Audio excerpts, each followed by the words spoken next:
আমি মানে ভিনিভাগৰ সৰু ভাইহঁতৰ ঘৰত গৈ আছোঁ। যদি ভাল লাগে ভিডিঅ'টো চাই এণ্টাৰটেইনমেণ্ট ল'ব, লাইক এণ্ড ছাবস্ক্ৰাইব কৰি দিব। ভিডিঅ'টো চাই আমি গৈ থাকোঁ দা AS22 ব্লগৰ ঘৰলৈ।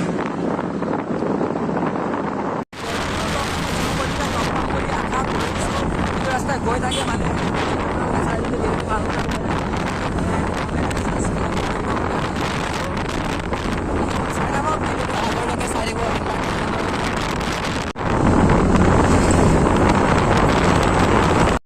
গাইছ ব্লগৰ সিহঁতৰ ঘৰৰ ৰাস্তা দেখি চাই থাকক। যদি লগ পাওঁ তেতিয়া ভালেই কথা ন, চাই থাকক গাইছ।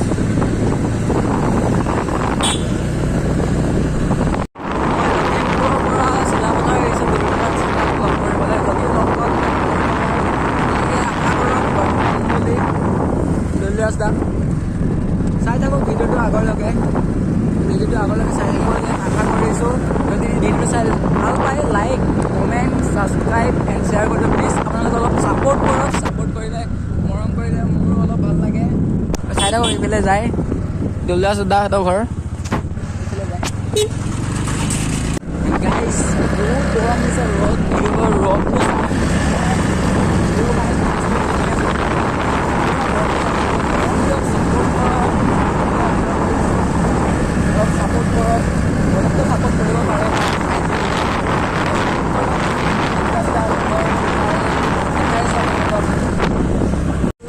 ঘৰ এইফালে যাব পাৰে বুলি কৈছে। এইফালে সোমাই যাম দোকান দা AS22 ব্লগ, অসমৰ বিখ্যাত ব্লগাৰ। এইফালে সোমাই যায় ন, এইফালে সোমাই যায়, ভিডিঅ'ত দেখাই থাকে। গৈ আছোঁ, নাজানো লগ পাওঁ নে নাপাওঁ, পাম চাগে। বাইকখন দেখিছোঁ ইয়াত বোলে নাথাকে, বোলে ৱাইফৰ ঘৰত থাকে। ৱাইফৰ ঘৰত যাব নেকি? ৱাইফৰ ঘৰত যাম বুলি কৈছে পিনে। বলক আপোনালোকক দেখাই আছোঁ, চাই দিব। ইয়াত নাই, দলৰাজ দা ঘৰ বনাই আছে, এইটো বনাই আছে, বনাই কমপ্লিট হোৱা নাই এতিয়ালৈকে। গৈ আছোঁ আমি। মিনি বোলে লগৰ হয় ধুনু কলিতা। আপোনাৰ লগৰ নেকি? লগৰ মানে মোৰ হেৰি আৰু মানে মোৰতো অলপ এক বছৰ ওপৰ আছিলে। এক বছৰ ওপৰ আছিলে ন? ককাইকটো ধুনু কলিতাৰ ককাইক। ধুনু কলিতা। ঠিক আছে, তেতিয়া আমি গৈ আছোঁ ধুনু কলিতা ঘৰলৈ। লগ পাওঁ, এইফালে যায় ধুনু কলিতা ঘৰ। মই ভিডিঅ'ত চাই থাকোঁ, মই কিবা লগ পাওঁ নাইটত গৈছে, যাব নোৱাৰিম ন এতিয়ালৈকে। যদি লগ পাওঁ তেতিয়া ভালেই আছে, যদি লগ নাপাওঁ ইমান দূৰৰ পৰা আহিছোঁ, আশাটো কম লগ পাওঁ। চাই থাকক ব্লগ।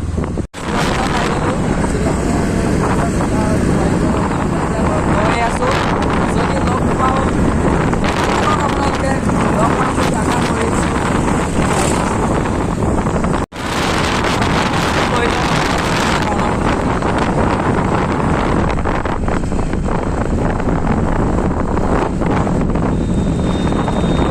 পুলিচে ৰখাই দিলে, হেলমেটটো পিন্ধি নাহিছিলোঁ, পুলিচে ৰখাই দিলে। এতিয়া কি কৰিম, চাই থাকক। পুলিচে ৰখাই দিলে, এতিয়া ৰখিবতো লাগিবই ন, ট্ৰেফিক পুলিচে ৰখাই দিছে।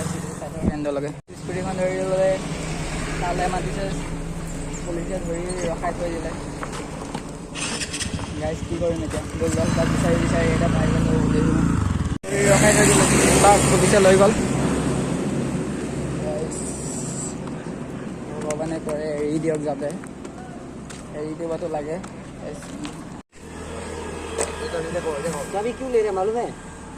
চালানটো কাটি দিলে 6,000 টকা। স্লিপটো চাব পাৰে, ফাইনেলি 6,000 টকা চালান কাটি দিলে। অনলাইন পে' কৰিব লাগিব, অনলাইন কাটি দিব লাগিব। ভিনিক চালানটো কাটি দিলে ছাৰহঁতে। ছাৰ পইচা চালান দিয়াৰ পিছত ভিডিঅ' কৰিছোঁ। আপোনাক ভিডিঅ' কৰা নাই ন? इन्फ्लुएंसर बनेगा ना, बिना हेलमेट का चलाते हैं। চালানটো কাটি দিলে ফাইনেলি। এতিয়া আমি গৈ আছোঁ, বলক চাই থাকক। AS22 তাৰ ঘৰলৈ গৈ আছোঁ। চালানটো কাটি দিলে মানে 6,000 পে' কৰিব লাগিব বুলি কৈছে। অলপ চাই থাকক, আগলৈকে চাই থাকিব। 1,000 টকা চালান অনলাইন পে' কৰিব লাগিব বুলি কৈছে।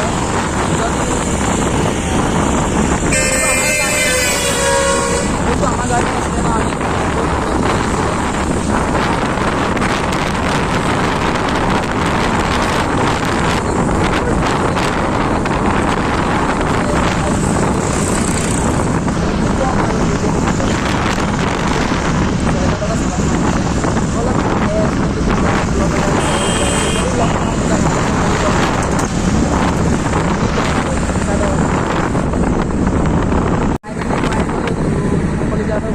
আমি চাব পাৰে জনু কলিজাতৰ ঘৰ।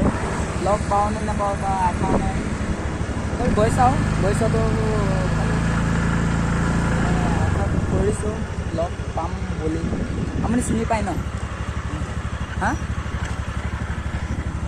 গাইজ চাওক বুলি চিনি পায় বোলে, চিনি পায় ন? গাইজ চিনি পায় বোলে। গৈ চাওঁ যদি লগ পাওঁ দৌলৰাজ দাক। এনেইতো দেখা নাই দৌলৰাজ দা বাইকখন। চাই থাকক গাইজ, আহিলোঁ। ভিনিয়ে মাতিছে, ভিনিৰ লগৰ বোলে ধুনু কলিজা। গাইজ বাইকখনতো আছে ভাগৰ এইখন। চাওঁ যদি লগ পাওঁ, আশা কৰিছোঁ লগ পাম বুলি। চাই থাকক। পিছফালে গৈ আছোঁ, আগফালে অহা নাই। মাতিলোঁ মানে ঘৰটো বনাই আছে চাগে। চাই থাকক। দৌলৰাজ দাক লগ পালোঁ। মানে কি কৈছিলা পুলিচত? অঁ বোলে 6,000 টকা ভৰিলে। 6,000 টকা ড্ৰাইভিং লাইচেন্স আছিলে ন। আপোনালোকে ভাবে দৌলৰাজ দাই ইউটিউবৰ বহুত ইনকাম কৰে, বেছি ইনকাম নকৰে। দৌলৰাজ দাৰ লগত আপোনালোকে অলপ কথা শ্বেয়াৰ কৰক। এতিয়া দৌলৰাজ দাই ক'ব ইউটিউবৰ পৰা কিমান পায়। আপুনি কওক এটা ভিডিঅ'ৰ পৰা কিমান মানে কিবা কৰিব পাৰি, টকা নেকি? অঁ আৰ্ণ কৰিব পাৰি। আৰ্ণ কৰিব পাৰি মানে ক'বলৈ গ'লেতো মাহত আৰামত মানে তোমাৰ চকু মুজি আৰু কিমান মান পাওঁ আৰু ক'বলৈ বেয়া লাগে। ধৰক 2-3 লাখ টকা আৰামত আহি যায় আৰু। এইটো দেখালে গম পাবা ন। দেখাই দিছোঁ। কোনো এনেকে নেদেখায় মানে, তথাপিতো মই দেখাই দিছোঁ। এটা ভিডিঅ'ত কিমান পায় নেকি? এইফালে লৈ এইফালে আহক। দৌলৰাজ দাই দেখাব এতিয়া। এই ভিডিঅ'টোত তুমি দেখিছা ন 4,000 ভিউ মাৰিছে হয় নাই? 4,000 ভিউ। আৰু এইফালে মই গো টু এনালিষ্ট তাত টাচ কৰিলোঁ। গো টু এনালিষ্ট টাচ কৰাৰ পিছত তোমাৰ এইফালে দেখিবলৈ পাইছে 4,000 ভিউ হয় নাই? আৰু ৱাচ টাইম কিমান আহিছে তোমাৰ? 116। 116। তাৰপৰা ছাবস্ক্ৰাইবাৰ কিমান আহিছে? 54। আৰু টকাটো দেখাও নেকি? দেখাও নেকি? দেখাই দিছোঁ নহ'লে। সেই দেখাবলৈ মন নাই মানে। দেখাই দিম নেকি? দেখাই দিয়ক। হা এই দেখাই দিয়ক। লাজেই লাগে মানে। দেখাই দিয়ক। এইটো চাওক গাইজ 48.87 মানে এই ভিডিঅ'টোত মই বনাওঁতে কমচে কম মোৰ 200 টকামান খৰচা হৈছিলে, কিন্তু মই কিমান পালোঁ? 48 টকা। তেনেহ'লে মানে ইউটিউবত যিসকলে লাগি আছে ন, নতুন প্ৰজন্মৰ ভাইটিসকলে কিছুমান এনেকুৱা নিউজ চেনেলে নিউজ বনায়। এজন ইউটিউবাৰে কিমান টকা উপাৰ্জন কৰে মন্থলি বোলে, হা তাত এনেকুৱা কৈ দিয়ে মানে লাখ টকা কৈ দিয়ে মানে। আৰু সেইটো চাই কিনি মানে যিসকল নতুন প্ৰজন্ম উঠি আহিছে তেওঁলোকে ভিডিঅ' বনাম, ময়ো টকা ঘটিম, ইনকাম কৰিম, সেইটো নাভাবিব মানে। কিয়নো এতিয়া মই দেখাই দিলোঁ, ভাইটিয়ে যিহেতু দেখাবলৈ কৈছিলে, আৰু দেখাই দিয়াৰ পিছত দেখিছে 48 টকা, য'ত মোৰ 200-300 টকা খৰচা হৈছে আৰু মই পাইছোঁ কিমান? 48 টকা। বহুতো নিউজ চেনেলত দেখিও থাকোঁ। সেইবিলাক বিশ্বাস নকৰিব মানে। নিউজ চেনেলে TRP কাৰণে যি টি নিউজ বনাই দিব। এতিয়া মোৰ চেনেলটোৰ বিষয়ে কি ক'ব আপুনি? চেনেলটো নেকি? নতুনকৈ চেনেল খুলিছোঁ, অলপ ছাপোৰ্ট কৰিব নহয়। ভাল ভিডিঅ' বনালে এনেও কৰিব। কৰিছোঁ। আজিলৈকে কোনো এজন ইউটিউবাৰে এনেকৈ টকা ডাইৰেক্ট শ্ব' কৰা নাই আমাৰ অসমীয়া ইউটিউবাৰে। মই কৰাই দিছোঁ ৰিকুৱেষ্ট কৰাৰ কাৰণে। আৰু আপোনালোকক ই দেখুৱাব বিচাৰিছে, আৰু আপোনালোকেও চাব পাৰিছে এটা ভিডিঅ'ৰ পৰা কিমান টকা উপাৰ্জন হয়, 48 টকা। আৰু দেখুৱাব পাৰিছে ন। আৰু সেয়েহে চেনেলটো ছাবস্ক্ৰাইব কৰি লওক, যাতে অনাগত দিনটোত আৰু ভাল ভিডিঅ' দিব পাৰে আৰু নে কি কয়? আজিলৈ দিছোঁ বাই। যদি ভিডিঅ'টো চাই ভাল পায় লাইক এণ্ড কমেণ্ট ছাবস্ক্ৰাইব কৰি দিব। Bye bye.